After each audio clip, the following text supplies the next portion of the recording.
So welcome back guys in another video. இன்னைக்கு நம்ம unity டியூட்டோரியல்ஸை continue பண்ணுவோம். ஸோ ஒருவேளை இந்த வீடியோவை நீங்கள் ஃபர்ஸ்ட் டைம் பார்க்குறீங்க, நீங்களும் கேம் டெவலப்மெண்ட் இந்த யூனிட்டி கேம் இன்ஜினை கற்றுக்கணும்னு நினைக்கிறீங்கன்னா ஃபஸ்ட்டு பாயிண்ட்டு நீங்கள் சேனலை சப்ஸ்கிரைப் பண்ணிடுங்க. அது நீங்கள் கண்டிப்பாக பண்ணுவீங்கன்னு எனக்கு தெரியும். அப்படியே கூடவே யூனிட்டி டியூட்டோரியல்ஸ் அப்படின்னு சொல்லிட்டு ஒரு பிளேலிஸ்ட் இருக்கும், டிஸ்கிரிப்ஷனில் லிங்க் கொடுத்துருப்பேன். அந்த லிங்க்கில் நீங்கள் கிளிக் பண்ணிங்கன்னா டேரெக்டாக இப்போ இது வரைக்கும் நான் போட்ட எல்லா வீடியோஸும் லைன் பை லைனாக இருக்கும், ஒரு பிளேலிஸ்ட்டாக க்ரியேட் பண்ணியிருப்பேன். அதுவும் யூடியூப்பில் தான் இருக்கும். அங்கே டேரெக்டாக நீங்கள் போயிடுவீங்க. அங்கேருந்து பார்த்தீங்கன்னா உங்களுக்கு எந்த வீடியோக்கு அப்புறம் எந்த வீடியோ இருக்குன்றது உங்களுக்கு தெரியும். ஓகே, ஸோ டிஸ்கிரிப்ஷனில் தான் இந்த பிளேலிஸ்ட்டோட லிங்க் இருக்குது. சீக்கிரம் அந்த பிளேலிஸ்ட்டில் இருந்து வந்து என்னோட வீடியோவை பாருங்கள். ஓகே, ஸோ கைஸ் நம்மளோட யூனிட்டியில் நம்ம எது வரைக்கும் செஞ்சிருந்தோமோ அதை ஓப்பன் பண்ணிக்குவோம். ஸோ கைஸ் நம்ம போன வீடியோவில் என்னெல்லாம் பண்ணுன்றது உங்களுக்கு கண்ணு முன்னாடியே தெரியுது. நம்ம வந்து C# ஸ்கிரிப்டெல்லாம் கிரியேட் பண்ணோம். அண்ட் போன வீடியோவில் உங்களுக்கு time.delta டைம்னா என்னன்னு சொன்னேன். அண்ட் நம்மளோட யூனிட்டிக்காக நம்மளோட விசுவல் ஸ்டுடியோ கோடையும் செட்டப் பண்ணுறதும் சொல்லி தந்துட்டேன். அதனால தான் எனக்கு இப்போ நான் C# ஸ்கிரிப்டை ஓப்பன் பண்ணுறதால அது விசுவல் ஸ்டுடியோ கோடில் ஓப்பன் ஆகுது. ஸோ இந்த வீடியோ நீங்கள் பார்க்கலன்னா பார்த்துக்கோங்க, அதே பிளேலிஸ்ட்டில் தான் இருக்குது. ஓகே, ஸோ பாருங்கள், நம்ம வந்து time.delta டைம் பற்றி போன வீடியோவில் பார்த்தோம். அண்ட் கைஸ் அப்படியே நான் ஒரு முக்கியமான விஷயத்த சொல்ல மறந்துட்டேன். அது என்னன்னா ஃபிக்ஸ்டு அப்டேட். அதாவது நம்ம நார்மலாக அப்டேட் அப்படின்ற ஃபங்க்ஷன் தான் ரன் ஆகும், கரெக்டாக? ஸோ அந்த அப்டேட்ன்ற ஃபங்க்ஷனுக்கு பதிலாக நீங்கள் ஃபிக்ஸ்டு அப்டேட் அப்படின்னு சொல்லிட்டு ஒரு ஃபங்க்ஷன் இருக்குது. ஓகேங்களா? ஃபிக்ஸ்டு அப்டேட் அப்படின்ற ஃபங்க்ஷன் வந்து நார்மலாக அப்டேட் ஃபங்க்ஷன் மாதிரி தான். அது எப்போவுமே எவ்ரி ஃப்ரேமுக்கு அப்படியே ஒவ்வொன்றா அது ரன் ஆகிக்கிட்டே இருக்கும்.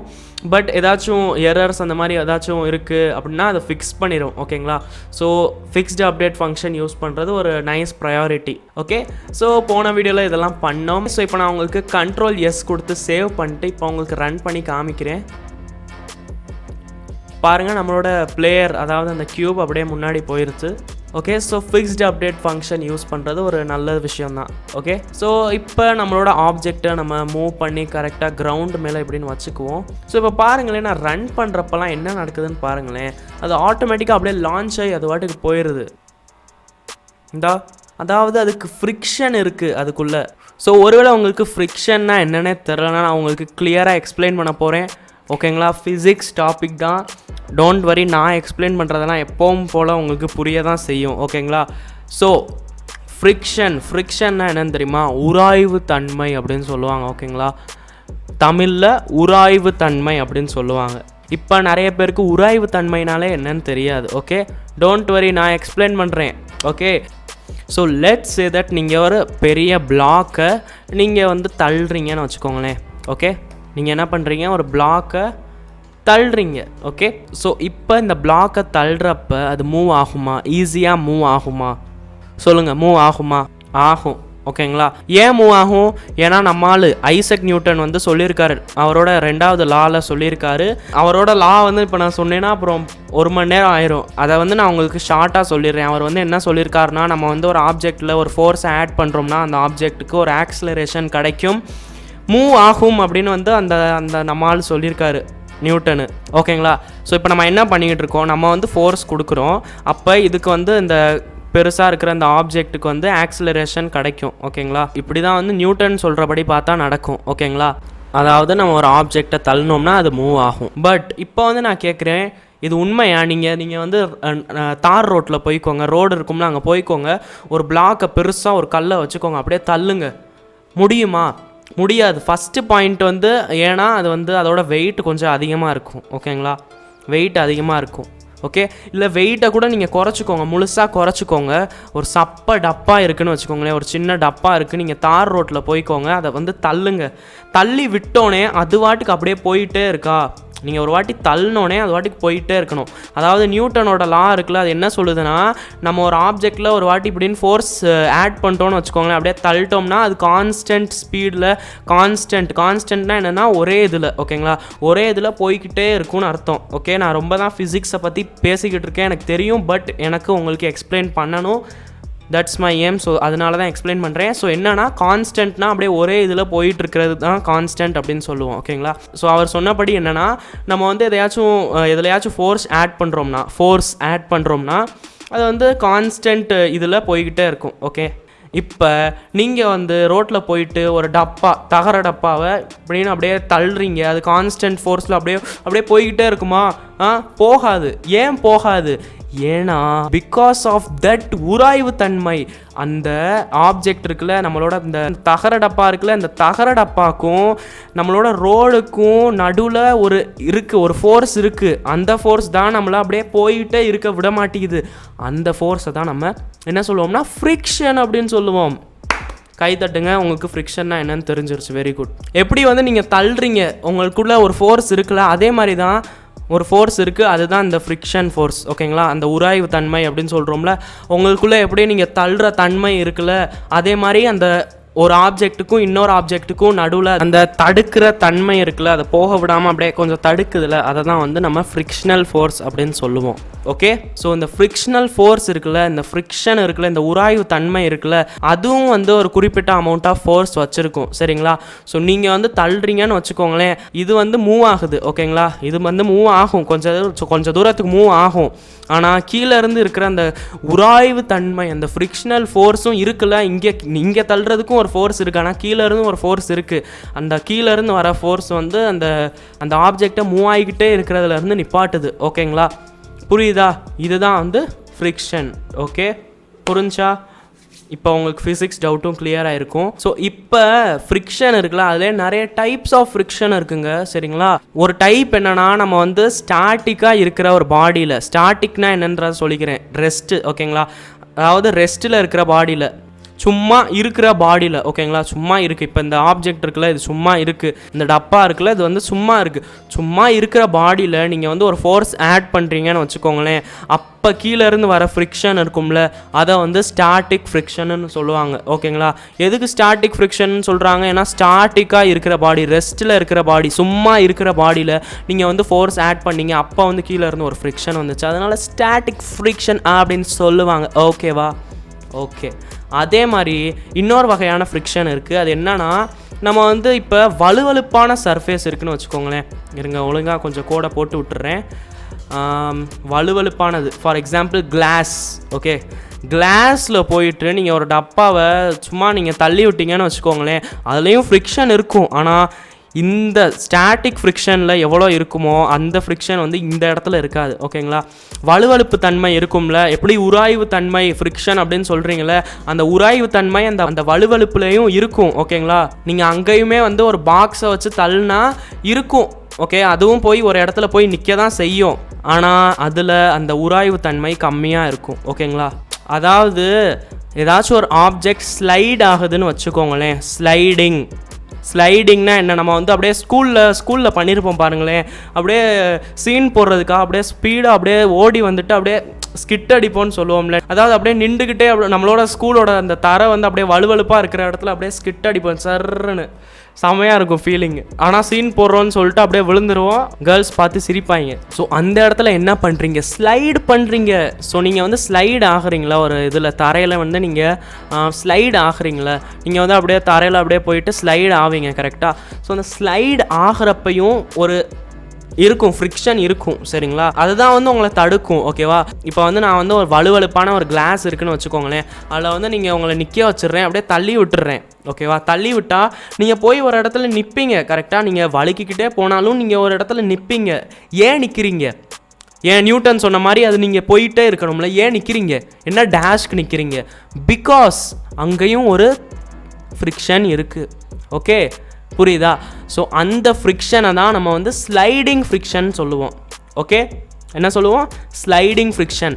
அதாவது நம்ம ஸ்லைடு பண்ணிக்கிட்டு இருக்கிறப்ப நம்மளை ஒரு ஃபோர்ஸ் நிப்பாட்டுதில், காற்று ஏர் ட்ராக் இருக்குல்ல, அதுவும் நம்ம நிப்பாட்டும், காற்றும் வந்து நம்மளை நிப்பாட்டும். ஆனால் அது அவ்வளோ நிப்பாட்டாது. நம்மளை எது முக்கியமாக நிப்பாட்டோம்னா, நம்மளோட தரையில் நம்மளோட காலுக்கும் அந்த கீழே இருக்கிற அந்த தரைக்கும் நடுவில் இருக்கிற அந்த ஸ்லைடிங் ஃப்ரிக்ஷன் இருக்குல்ல, அதுதான் வந்து நம்மளை நிப்பாட்டும். ஓகேங்களா? ஸோ ஈஸியாக சொன்னால், நம்ம வலிக்கிட்டு இருப்போம்ல, ஸ்லைடு பண்ணிக்கிட்டு இருக்கோம்ல, அந்த நேரத்தில் வர ஃப்ரிக்ஷனுக்கு பேர் தான் ஸ்லைடிங் ஃப்ரிக்ஷன்.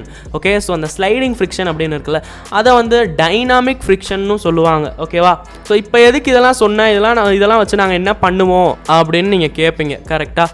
நான் இருக்கேன், உங்களுக்கு சொல்கிறேன் எதுக்கு இதெல்லாம் யூஸ் பண்ணணும்னு. யூனிட்டியில் இது பயங்கரமாக யூஸ் ஆகும். ஸோ டோன்ட் வரி, நான் வந்து உங்களுக்கு எக்ஸ்பிளைன் பண்ணுறேன். ஸோ பாருங்கள், யூனிட்டியில் நம்ம வந்துட்டோம். இப்போ இது என்னது, ஒரு ரிஜிட் பாடி காம்பனண்ட். கரெக்டாக, ரிஜிட் பாடி, இதுக்கு ஒரு மாஸ் இருக்குது, இதுக்கு எல்லாமே இருக்குது. சரிங்களா? ஸோ ஒரு ரிஜிட் பாடினா என்னென்னா, நார்மலாக அந்த ரோட்டில் ஒரு தகர டப்பாவை தள்ளுவீங்க அப்படின்னு சொன்னேன்ல, அந்த தகர டப்பாவும் தான் ஒரு ரிஜிட் பாடி தான். சரிங்களா? நார்மலாக இருக்கிற ஒரு சாலிட் பாடியை தான் நம்ம ரிஜிட் பாடி அப்படின்னு சொல்லுவோம். ஓகே, ஸோ ரிஜிட் பாடிக்கு ஃப்ரிக்ஷன் இருக்கும். ஓகேவா? ரிஜிட் பாடிக்கு அந்த ரோட்டில் நீங்கள் தள்ளுற டப்பாவுக்கு ஃப்ரிக்ஷன் இருக்கும். அதனால தானே அது கொஞ்சம் தூரம் தள்ளினாலே அது போய் நின்றுது. அந்த ஃப்ரிக்ஷன் இருக்குது. சரிங்களா? ஓகே, ஸோ இங்கே இந்த ரிஜிட் பாடிக்கும் ஒரு ஃப்ரிக்ஷன் இருக்குது. ஓகே, ஆனால் நம்ம C# நம்ம கோடிங் பண்ணோம்ல, அதில் வந்து நம்ம 2000 அந்த ஃபோர்ஸ் இருக்குல்ல, நம்ம கொடுத்துக்கிட்டே இருந்தோம். ஓகேவா? கொடுத்துக்கிட்டே இருக்கோம். நம்ம ஒரு ஆப்ஜெக்டில் நீங்கள் அந்த தகர டப்பாவில் அப்படியே தள்ளிக்கிட்டே இருக்கீங்கன்னா அது போய்கிட்டே இருக்கும். கரெக்டாக? ஸோ நம்ம அந்த ஃபோர்ஸ் கொடுத்துக்கிட்டே இருந்தோம், அதனால் அது போயிட்டே இருந்துச்சு. எவ்ரி ஃப்ரேமில் அப்படியே போயிட்டே இருந்துச்சு. ஓகேங்களா? இப்போ அந்த ஃபோர்ஸை நான் கூட்டணும், அப்படியே ஃப்ரிக்ஷனை பயங்கரமாக இன்னும் அதிகமாக்கணும், இல்லை குறைக்கணும். இல்லாட்டி ஈஸியாக சொல்கிறேன், நீங்கள் ஒரு கேமே உருவாக்குறீங்க, அந்த கேமில் வந்து நீங்கள் ஃப்ரிக்ஷன் ஏதாச்சும் கொடுக்கணும். அதாவது வந்து நீங்கள் ஒரு வண்டியை தள்ளுறீங்கன்னு வச்சுக்கோங்களேன், அந்த கேமுக்குள்ளே ஒரு வண்டியை தள்ளுறீங்க. அப்போ அந்த வண்டிக்கும் கீழே இருக்கிற தரைக்கும் ஒரு ஃப்ரிக்ஷன் இருக்கணும். அந்த மாதிரி ஏதாச்சும் பண்ண நினைக்கிறீங்க. இப்போ ஃப்ரிக்ஷன் ஆடு, ரிமூவ் அதெல்லாம் எப்படி பண்ண முடியுன்றதை இப்போ உங்களுக்கு சொல்ல போகிறேன். ஓகேங்களா? யூஸ்ஃபுல்லாக இருக்கும் பயங்கரமாக. ஸோ இப்போ வந்து உங்களுக்கு அதை சொல்லித்தரேன். பட் அதுக்கு முன்னாடி பாருங்களேன், நம்ம இப்போ ரன் பண்ணுறோன்னு வச்சுக்கோங்களேன், நம்மளோட ஆப்ஜெக்ட்டு அப்படியே பாருங்களேன் என்ன நடக்குன்றதை பாருங்கள். இந்த அப்படியே பறந்துக்கிட்டு அப்படியே ரொட்டேட் ஆகிட்டு அப்படியே போயிட்டுருக்கு. கரெக்டாக? ஸோ இந்த ரொட்டேஷன் இதெல்லாம் எதுக்கு நடக்குது? அதுவும் இந்த ஃப்ரிக்ஷனால் தான் நடக்குது. ஓகேங்களா? அதாவது நீங்களும் வந்து ஒரு ஆப்ஜெக்ட் அப்படியே நீங்கள் ஒரு டப்பா வச்சுக்கோங்க, அந்த டப்பாவை ஓங்கி ஒரு தள்ளுங்க. ஓகேங்களா? அது எப்படி போகும், எங்கிட்டு போய் விழுகும் அப்படின்னு சொல்ல முடியாதுல்ல. அப்படி அது வாட்டுக்கு பறந்து கூட போகலாம், சைடில் கூட எப்படி வேணாலும் போகலாம். கரெக்டாக? ஸோ அதே மாதிரி தான் இதுவும் போச்சு. ஓகே, ஸோ நம்ம ஏதாச்சும் தடுத்தல் ஆட் பண்ணணும். கரெக்டாக? நம்ம வந்து தடுக்கணும் அதை. ஸோ எப்படி தடுக்கணும் அப்படின்னு பார்த்தீங்கன்னா, இந்த பிளேயர் அந்த ஆப்ஜெக்டை முதல்ல செலக்ட் பண்ணிக்கோங்க. செலக்ட் பண்ணோடனே இந்த இன்ஸ்பெக்டர் விண்டோவில் நிறைய இது என்னென்னமோ வரும். அதில் பாருங்களேன், நம்மளுக்கு மாஸ் இருக்குது, ட்ராக் இருக்குது, ஆங்குலர் ட்ராக் இருக்குது, என்னென்னமோ இருக்குது. இதை பற்றி உங்களுக்கு அப்புறம் சொல்லுவேன். அப்படியே கீழே பாருங்கள், கன்ஸ்ட்ரெயின்ஸ் அப்படின்னு சொல்லிட்டு ஒன்று இருக்குது. ஓகேங்களா? கன்ஸ்ட்ரெயின்ஸ்னால் தமிழில் இந்த தடுத்தல் அப்படின்னு சொல்லுவோம்ல, அதுதான் வந்து கன்ஸ்ட்ரெயின்ஸ் அப்படின்னு சொல்லுவோம். ஓகேங்களா? அதாவது இப்போ வந்து நான் உங்களுக்கு தடுக்கிறது எப்படின்னு சொல்ல போகிறேன். ஓகே, ஸோ இப்போ ஃப்ரீஸ் பொசிஷன், அதாவது நம்ம பொசிஷனை ஃப்ரீஸ் பண்ண முடியும். ஓகேங்களா? எக்ஸ் ஆக்சிஸில் ஃப்ரீஸ் பண்ணோம்னா அங்கே டிக் பண்ணிக்கலாம், ஒய் ஆக்சிஸில் ஃப்ரீஸ் பண்ணோம்னா டிக் பண்ணிக்கலாம், எது வேணாலும் பண்ணிக்கலாம். ஓகே, ஆனால் இப்போ வந்து நம்மளுக்கு என்ன பண்ணும், ரொட்டேஷன் ஃப்ரீஸ் பண்ணும். அது பறக்கிறப்ப அது வந்து போகிறப்ப அப்படியே பறந்து அப்படியே ரொட்டேட் ஆகிட்டு இருக்குது. கரெக்டாக? ஸோ நம்ம வந்து இப்போ உங்களுக்கு எக்ஸ் ஆக்சிஸில் ஃப்ரீஸ் பண்ணோம்னா எக்ஸ் ஆக்சிஸில் டிக் பண்ணிக்கலாம். அடுத்து இப்போ ரன் பண்ணிக்கலாம். இப்போ பாருங்கள், இது எக்ஸ் ஆக்சிஸில் அப்படியே ரொட்டேட்டே ஆகலை. ஓகே, இப்போ நான் ஒய் ஆக்சிஸில் ஃப்ரீஸ் பண்ணுறேன்னு வச்சுக்கோங்களேன், ஒய் ஆக்சிஸ்லையும் ரொட்டேட்டும் ஆகாது. ஜெட் ஆக்சிஸில் டிக் பண்ணினா ஜெட் ஆக்சிஸ்லையும் ரொட்டேட் ஆகாது. ஓகே, ஸோ எனக்கு வந்து எந்த ஒரு ஆக்சிஸ்லையும் ரொட்டேஷன் வேணாம், அப்படியே நேராக அப்படியே ஸ்மூத்தாக போகணும். அதனால் நான் மூணையுமே ஃப்ரீஸ் பண்ணிக்கிறேன். ஓகே, கன்ஸ்ட்ரெயின்ஸ்னால் அதுதான், நம்ம வந்து எதையாச்சும் தடுக்கணும் அப்படின்னு நினச்சோம்னா இது ஃப்ரீஸ் பண்ணணும்னு சொல்லுவோம்ல, அதுதான். ஓகே, ஸோ நம்ம வந்து ரொட்டேஷனை மூணையுமே ஃப்ரீஸ் பண்ணிட்டோம். ஓகேவா? இதை வந்து நான் கொலாப்ஸ் பண்ணிக்கிறேன். ஓகே, இதுதான் கொலாப்ஸ் பண்ணுறதுனா, இந்த ஆரோ மார்க் இருக்குல்ல, இங்கே கிளிக் பண்ணிங்கன்னா அப்படியே திறந்துடும், அப்படியே மூடிடும். ஓகே, ஸோ இப்போ வந்து நான் உங்களுக்கு ரன் பண்ணி காமிக்கிறேன். அண்ட் பாருங்கள், நம்மளுக்கு வந்து அப்படியே ஸ்மூத்தாக போகிற மாதிரி இருந்துச்சு. ஓகே, கொஞ்சம் பெருசாக்கி காமிக்கவா உங்களுக்கு, ஷிஃப்ட் ஸ்பேஸ் அமைக்கிறேன். அண்ட் இப்போ ரன் பண்ணி காமிக்கிறேன். பாருங்கள், அப்படியே ஸ்மூத்தாக அப்படியே போகிற மாதிரி நல்லா இருக்குது. ஓகேவா? ஸோ இப்போ வந்து உங்களுக்கு எப்படி அந்த ஃப்ரிக்ஷனை ஆட் பண்ணுறது, ரெடியூஸ் பண்ணுறது, இல்லை கூட்டுறது, ஃப்ரிக்ஷன் எப்படி ஆட் பண்ணுறதுன்றதை உங்களுக்கு சொல்லித்தரேன். ஓகே, ஸோ ஃப்ரிக்ஷன்னா என்னது? Physical object. கரெக்டாக? ஸோ நம்ம வந்து ஒரு ஃபிசிக்ஸ் மெட்டீரியல் ஆட் பண்ணணும். கரெக்டாக? ஸோ நீங்கள் அசெட்ஸில் போங்க, ரைட் கிளிக் பண்ணுங்கள். ரைட் கிளிக் பண்ணோடனே க்ரியேட்டில் கிளிக் பண்ணுங்கள். அண்ட் அப்படியே பாருங்கள், நிறைய என்னென்னமோ வரும். ஃபிசிக்ஸ் மெட்டீரியல் அப்படின்னு சொல்லிட்டு ஒன்று இருக்கும், அதில் கிளிக் பண்ணுங்கள். ஓகே, அண்ட் உங்களுக்கு க்ரியேட் ஆகி வந்துடும். அதுக்கு பேர் வந்து நீங்கள் என்ன வேணாலும் வச்சுக்கலாம். நான் வந்து சும்மா ஃப்ரிக்ஷன் அப்படின்னு வச்சுக்கிறேன், ஏன்னா ஃப்ரிக்ஷன் ரிலேட்டடாக தான் இப்போ நான் பண்ண போகிறேன். ஸோ ஃப்ரிக்ஷன் அப்படின்னு வச்சுக்கிறேன். அண்ட் என்டர் நமக்கிறேன், அது அப்படியே ஃப்ரிக்ஷன் அப்படின்னு வந்துடும். அண்ட் அப்படியே பாருங்களேன், இந்த சைடில் அப்படியே நான் இப்போ கொஞ்ச நேரம் முன்னாடி உங்களுக்கு சொன்னேன் பாருங்கள், டைனாமிக் ஃப்ரிக்ஷன், ஸ்டாட்டிக் ஃப்ரிக்ஷன் அப்படியே இருக்குது பாருங்கள். இப்போ இதுக்கு வந்து 0.6 இருக்குது, 0.6 ஸ்டாட்டிக் ஃப்ரிக்ஷன் இருக்குது. ஓகேங்களா? அண்ட் அப்படியே பவுன்சினஸ் அப்படின்னு சொல்லிட்டு ஒன்று இருக்குது. பவுன்சினஸ்னால் அது பவுன்ஸ் ஆகிற தன்மை அப்படின்னு சொல்லுவோம்ல, அதுதான் பவுன்சினஸ்ஸு. ஸோ இந்த மூணுமே இருக்குது. ஓகே, ஸோ இங்கேருந்து நீங்கள் கண்ட்ரோல் பண்ணிக்கலாம். எப்படி கண்ட்ரோல் பண்ணலாம்? இங்கே போய் நீங்கள் டைப் பண்ணலாம், என்ன எவ்வளோ ஃப்ரிக்ஷன் வேணுமோ, எவ்வளோ வந்து அந்த உராய்வு தன்மை போடணுமோ அதை வந்து நீங்கள் போட்டுக்கலாம்.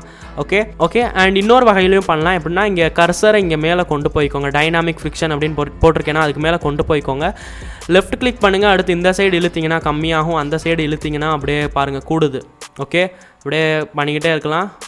ஸோ அப்படியே குறைச்சிக்கிட்டும் இருக்கலாம், உங்களுக்கு பிடிச்ச மாதிரி நீங்கள் வச்சுக்கோங்க. ஸோ டிஃபால்ட்டாக 0.6 இருந்துச்சு கரெக்டாக. ஸோ நம்ம அப்படியே வச்சுக்குவோம். ஸோ இது வந்து இங்கே ஃப்ரிக்ஷன் அப்படின்னு சொல்லிட்டு ஒரு இது இருக்குது, ஃபிசிக்ஸ் மெட்டீரியல் இருக்குது. இதை வந்து நான் என்ன பண்ணணும், என்னோடய பிளேயருக்கு ஆட் பண்ணணும் கரெக்டாக. ஸோ நம்ம என்ன பண்ணலாம், உங்களுக்கு நான் சொல்லித்தர மாதிரி இங்கே கிளிக் பண்ணணும், இதை எடுத்து அப்படியே ட்ராக் பண்ணிட்டு நம்மளோட பிளேயர் மேலே கொண்டு போகணும். ஓகே, கொண்டு போனீங்கன்னா அது வாட்டுக்கு போயிடும். ஆனால் நம்ம அப்படி கூட பண்ண வேணாம், நம்மளோட பிளேயரை இங்கே கிளிக் பண்ணோம்னா இங்கே பாருங்களேன், பாக்ஸ் கொலைடர் இருக்குல்ல, இங்கே வந்து மெட்டீரியல் அப்படின்னு சொல்லிட்டு ஒன்று இருக்குது பாருங்கள். பாக்ஸ் கொலைடரில் இந்த சைடு பாருங்கள், மெட்டீரியல், ஃபிசிக் மெட்டீரியல் அப்படின்னு சொல்லிட்டு மிஸ்ஸிங் ஃபிசிக் மெட்டீரியல் அப்படின்னு சொல்லிட்டு ஒன்று இருக்குது. அதாவது ஃபிசிக் மெட்டீரியலே இல்லை அப்படின்னு சொல்லிட்டு ஒன்று இருக்குது. ஸோ நம்ம என்ன பண்ணலாம்னா, இப்போ நம்ம உருவாக்கின ஃபிசிக் மெட்டீரியலை இந்த இதுக்கு ஆட் பண்ணிட்டோம்னா நம்மளுக்கு கரெக்டாக அந்த வலுவழுப்பு தன்மை அதெல்லாம் கண்ட்ரோல் பண்ணுற மாதிரி ஆயிரும்ல. ஸோ இது என்ன பண்ணணும்னா, நீங்கள் ஜஸ்ட் அமுக்கணும், எடுத்து ட்ராக் பண்ணிட்டு அந்த இடத்துல போய் வைக்கணும். ஓகே, இங்கே பாருங்கண்ணா, இங்கேலாம் கொண்டு போனால் நம்மளால் வைக்க முடியாது, ஆனால் கரெக்டாக அங்கே கொண்டு போனேன்னா எனக்கு வைக்கிற மாதிரி ஆப்ஷன் மாதிரி வருதா. ஸோ அங்கே கிளிக் பண்ண, அங்கே வச்சோடனே அவ்வளோதான், வச்சிடலாம். ஓகே, நீங்கள் சும்மா இங்கேருந்து கூட நீங்கள் அந்த க்யூப்பில் கொண்டு போய் கூட வைக்கலாம், அப்படி கூட வைக்கலாம். பட் சொன்னேன் ஓகேவா, எந்த மாதிரி வைக்கணுமோ அது உங்கள் இஷ்டம். ஓகே, நான் எதுக்கும் நான் அன்டூ பண்ணிட்டு இப்போ திரும்பி இதை எடுத்து அங்கே க்யூப்பில் வச்சு காமிக்கிறேன், அங்கே வந்துருச்சு. சரிங்களா, இதை தான் சொன்னேன், உங்களுக்கு எப்படி பண்ணணுமோ பண்ணிக்கலாம்.